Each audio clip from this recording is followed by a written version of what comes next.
जय Shri Ram. Hello friends, बहुत सुंदर कहानियाँ, कुछ मोटिवेशन, कुछ हमारे प्राचीन समय की बातें हम सबको जो याद आ रही हैं, बताई जा रही हैं। अगर हम उन्हें मन लगाकर सुने तो काफ़ी हमें अंतर आ जाएगा, परिवर्तन आ जाएगा हमारे घर के रहन सहन में, बातचीत में, भाषा में और आपस के प्यार में। बहुत अंतर आ जाएगा कि हम कैसे रह रहे हैं और क्या उसमें कमियां हैं, किन बातों को हम बदल कर अपने रहन सहन के स्तर को बढ़ा सकते हैं, अच्छा कर सकते हैं। तो इस तरीके के आप लोग वीडियो ज़रूर सुनें, शेयर करें, कमेंट करें कि जहाँ पे आपको कमी लग रही है वहाँ बताएं कि यहाँ पे ये नहीं, ये होना चाहिए था। तो घर बहुत हैं और घर एक मंदिर है, लेकिन उसको मंदिर कितने लोग समझते हैं कि ये घर मंदिर है। खाली जहाँ पूजा का स्थान है उसी को लोग समझते हैं, बाकी घर तो घर है। और वो घर बिल्कुल ऐसा कबाड़ भी हो जाता है, ऐसा गाली गलौज उल्टी सीधी बातें होती हैं कि पूछो ना। लोग गए दूर से हाथ जोड़ लिए, वही बड़ी बात। हर कोई वहाँ पूजा पाठ नहीं करता है, कोई जल नहीं चढ़ाता। केवल घर के जो माता पिता लोग हैं वही लोग थोड़ा ध्यान कर्म धर्म करते हैं, बाकी के लोग नहीं। लेकिन ऐसा नहीं, सबको करना चाहिए। घर में घंटी की, शंख की, आरती की आवाज़ें आनी चाहिए। कपूर लौंग जलाना चाहिए जिसका धुआं आपके पूरे घर में फैले। और दिन में एक बार तो कपूर लौंग का आरती होनी ही चाहिए। अभी नवरात्र आ रहे हैं, आप नवरात्र की तैयारी कर चुके होंगे। उसके कुछ खास तैयारी नहीं है, कुछ उसमें अलग करने। अगर आपको कोई मनोकामना आपकी है, पूरी नहीं हो रही है, पूरी करनी है, या आप रोग बीमारी से परेशान हैं, या आपके घर में कोई अलग तरह प्रकार की परेशानी है, आप उसको दूर करना चाहते हैं, माता रानी तक अपनी प्रार्थना पहुंचाना चाहते हैं, तो उसके लिए आपको बहुत छोटे छोटे उपाय करने हैं जिनसे आप अपने घर के रहन सहन को, स्तर को बदल देंगे। घर कहाँ ऊंचाइयों को छूने लगेगा। पहली बात तो घर में कोई तेज़ आवाज़ में ना बात करे, चिल्लाए ना। गाना गाना है, म्यूज़िक है, वो तो बात अलग हो गई, लेकिन चिल्लाना, चीखना, एक दूसरे से लड़ना झगड़ना, ये सब बिल्कुल ना करें। कुछ दिन आप करके देखें, आपके घर खुद अच्छा महसूस होगा, आप उसी को फॉलो करने लगेंगे, आप अपने तरीके बदल देंगे। माता रानी के 9 दिन पूजा तैयारी पहले से लोग करने लगते, दुकानें सज जाती हैं, सब सामान तरह तरह का मिलने लगता है। A to Z आप कुछ भी खरीदें आपको तुरंत मिल जाता है कि फूल, नारियल, लौंग, कपूर, जोड़ा, चुनरी, फ़ोटो माता जी की मूर्ति, सारी चीज़ें आपको सजी हुई मिलेंगी दुकानों पे। आपको जो चीज़ नहीं याद है, आप वहाँ जाएंगे, देखेंगे तो आपको समझ में आ जाएगा, अरे हमको तो ये भी लेना था, अरे हमको तो ये भी लेना था। इस तरह से आपको करना है। और वहाँ से लाना क्या, पूजा सामग्री आप लाते हैं, कलश रखते हैं, नहीं रखते हैं। जिनके यहाँ कलश रखा जाता है ठीक है, तो अलग ही तरीका हो जाता रखने का। जिनके यहाँ नहीं भी रखा जाता है, उन लोगों को चाहिए कि थोड़ा सब सामान लाते हैं, सामग्री लाते हैं, तो उसमें जौ ज़रूर ले आएँ।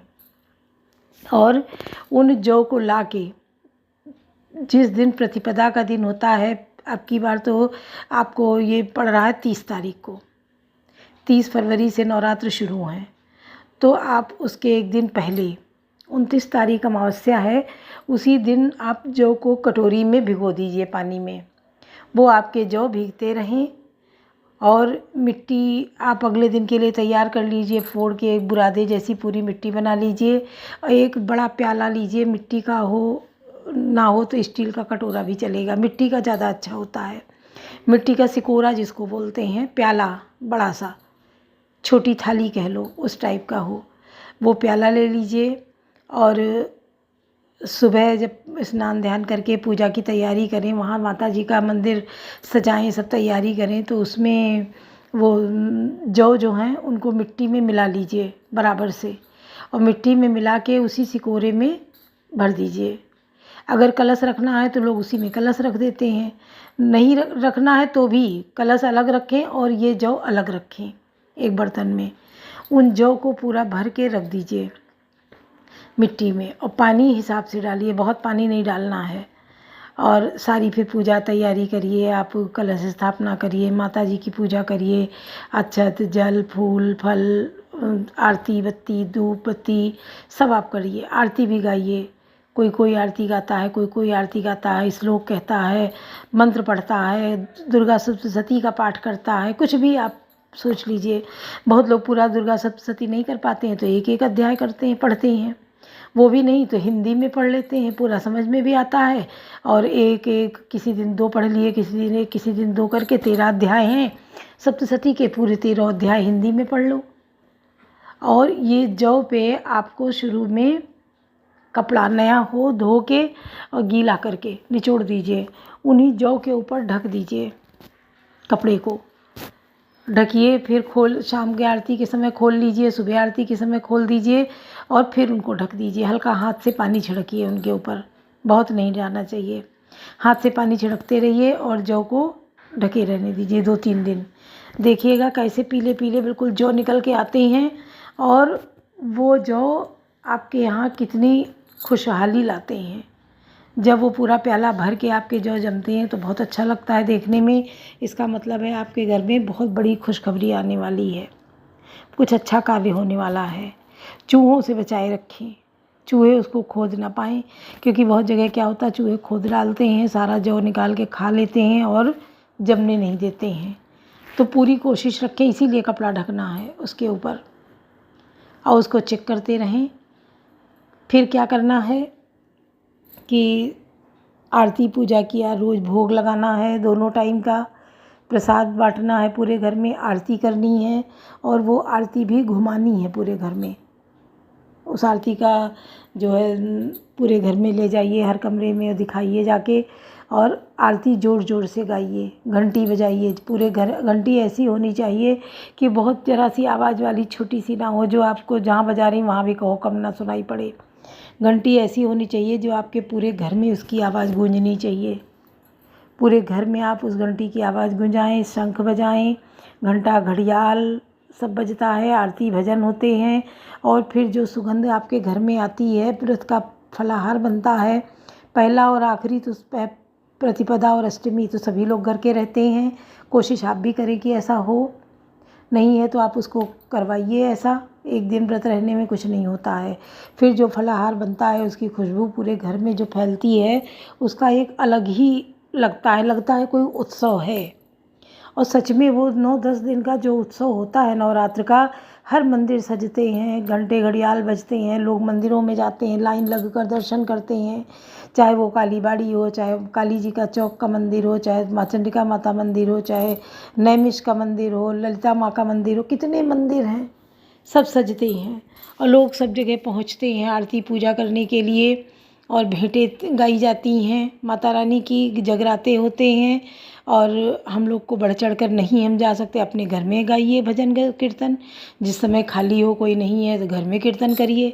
हम लोग तो फ्रेंड सर्किल में अपने करते हैं, एक जगह इकट्ठा हुए सब लोग और वहाँ पूरा आरती जयकारा कीर्तन सारे होते हैं, प्रसाद बँटता है, सब ले लेके अपने घर आते हैं। फिर शाम में अपने घर की आरती होती है। तो ऐसे हर किसी को करना चाहिए। और जो भी आपको कहना है, आपका कोई भी दुख दर्द है, माता रानी के आगे हाथ पसार दो, अपनी झोली आंचल फैला दो, उनसे आगे कहो। कोई परेशानी है तो रो दो माता के आगे कि माता रानी हमारे इस कष्ट को दूर करो, कैसे भी हमारा कष्ट दूर करो, हमारे घर में खुशहाली लाओ, हमारे बच्चे की शादी ब्याह नौकरी, जो कुछ भी आपको कहना है सीधे आप माँ के से कहें। जैसे हम आप बात करते हैं वैसे माँ से बात करिए, ऐसे लगेगा कि माँ से हम बात कर रहे हैं। उनसे सारी बातें ज़ोर ज़ोर से कहिए अपनी आवाज़ में और माता रानी उसका सल्यूशन आपको देंगी। 1-2 दिन में उसका सल्यूशन आपको दिखना शुरू हो जाएगा। अब वो कैसे आपका काम बन जाएगा, कहाँ से हो जाएगा, वो बीमारियाँ कैसे दूर हो जाएंगी, आप खुद नहीं समझ पाएंगे। तो एक बार जयकारा कमेंट में ज़रूर लिखिए माता रानी के नाम का और लाइक सब्सक्राइब ज़रूर कर दीजिए। आपको कैसा लगा वीडियो, अगले वीडियो का इंतज़ार करिए, फिर अच्छा सब लाएंगे नवरात्र के माता रानी के। बोलिए सच्चे दरबार की जय, माता रानी की जय, अम्बे मात की जय। तो लाइक सब्सक्राइब करना बिल्कुल ना भूलें, कमेंट करना ना भूलें, कमेंट में माता रानी का जयकारा ज़रूर लगाएं। तो सर्वमंगल मांगल्ये शिवे सर्वार्थ साधिके शरण्ये त्र्यंबिके गौरी नारायणी नमोस्तुते। आनंदी आनंद कर कर संकट सब दूर, जो सेवक तेरे चरणों गिरे सदा रहे भरपूर। बोलो दुर्गे माता की जय शरणम। ऐसा कहकर आप माता जी के आगे मत्था टेको। तात तुम पाई जनक सुताई समझाई करी बहु धीरज दीन, चरण कमल सिर नाय कपे गवन राम पैकीन। कवन सुकाज कठिन जगमाही, जो नहीं होई तात तुम पाई। हनुमान जी ने जानकी जी को समझाकर बहुत प्रकार से धीरज दिया और उनके चरण कमलों में सिर नवाकर श्री राम जी के पास गमन किया। चलत महाधुनि गर्जस भारी, गर्भ समय सुनि निश्चर नारी। नाग सिंधु यही पा रही आवा, सबद किलकिला कपिन सुनावा। चलते समय उन्होंने महाध्वनि से भारी गर्जना किया, जिसे सुनकर राक्षसों के स्त्रियों के गर्भ गिरने लगे। समुद्र लांग कर वे इस पार आए और उन्होंने वानरों को किलकिला शब्द हर्ष ध्वनि सुनाया। हर से सब बिलो की अनुमाना नूतन जन्म कपिन तब जाना, मुख प्रसन्न तन तेज विराजा की निज रामचंद्र कर काजा। हनुमान जी को देखकर सब हर्षित हो गए और सब वानरों ने अपना नया जन्म समझा। हनुमान जी का मुख प्रसन्न है और शरीर में तेज विराजमान है, जिससे उन्होंने समझ लिया कि श्री रामचंद्र जी का कार्य कराई हैं। मिले सकल अति भय जुकारी, तलपद मीन पाओ जिमि भारी। चले हरस रघुनायक पासा, पूछत कात नवल इतिहासा। सब हनुमान जी से मिले और बहुत ही सुखी हुए, जैसे तड़पती हुई मछली को जल मिल गया हो। सब हर्षित होकर नए नए इतिहास वृत्तांत पूछने करते हैं श्री रघुनाथ जी के पास चले। तब मधुबन भीतर सब आए, अंगद संबंध मधुफल खाए। रखवारे जब बरजन लागे, मुझे प्रहार सब भागे। तब सब लोग मधुबन के भीतर आए और अंगद की सम्मत से सबने मधुर फल या मधु और फल खाए। तब जब रखवाले बरजने लगे, तब घूंसों की मार मारते ही सब रखवाले भाग छूटे। कमन सुकाज कठिन जगमाई, जो नहीं होए तात तुम पाही। जाई प्रवारे थे सब बन उजार जुबराज, सुन सुग्रीव हरस कपियाए करियाए प्रभु काज। कमन सुकाज कठिन जगमाई, जो नहीं होए तात तुम पाही। उन सब ने जाकर पुकारा कि युवराज अंगद बन उजाड़ रहे हैं। या सुनकर सुग्रीव हर्षित हुए कि वानर प्रभु का कार्य कराई हैं। जो न होती सीता सुधि पाई, मधुबन के फल सकहीं के खाई। ये विधि मन विचार कर राजा, आई गए कपि सहित समाजा। यदि सीता जी की खबर न पाई होती तो क्या वे मधुबन के फल खा सकते थे। इस प्रकार राजा सुग्रीव मन में विचार कर ही रहे थे कि समाज सहित वानर आ गए। आई सबने नावा पद सीसा, मिले सबन यति प्रेम कपीसा। पूछी कुशल कुशल पद देखी, राम कृपा भा काज की। सबने आकर सुग्रीव के चरणों में सिर नवाया। कपिराज सुग्रीव भाई सभी के बड़े प्रेम के साथ मिले। उन्होंने कुशल पूछी, तब भानु ने उत्तर दिया, आपके चरणों के दर्शन से सब कुशल है। श्री राम जी की कृपा से विशेष कार्य हुआ, कार्य में विशेष सफलता हुई है। नाथ काजु कीन्हे हनुमाना, राखे सकल कपिन के प्राणा। सुनि सुग्रीव बहुत से ही मिले हो, कपिन सहित रघुपति पई चले हो। हे नाथ, हनुमान ने ही सब कार्य किया और सब वानरों के प्राण बचा लिए। यह सुनकर सुग्रीव जी हनुमान जी से फिर मिले और सब वानरों समेत श्री रघुनाथ जी के पास चले। राम कपिन जब आवत देखा, किए काज मन हरस बिसेका। फटिक सिला बैठे दो भाई, परे सकल कपि चरणन जाई।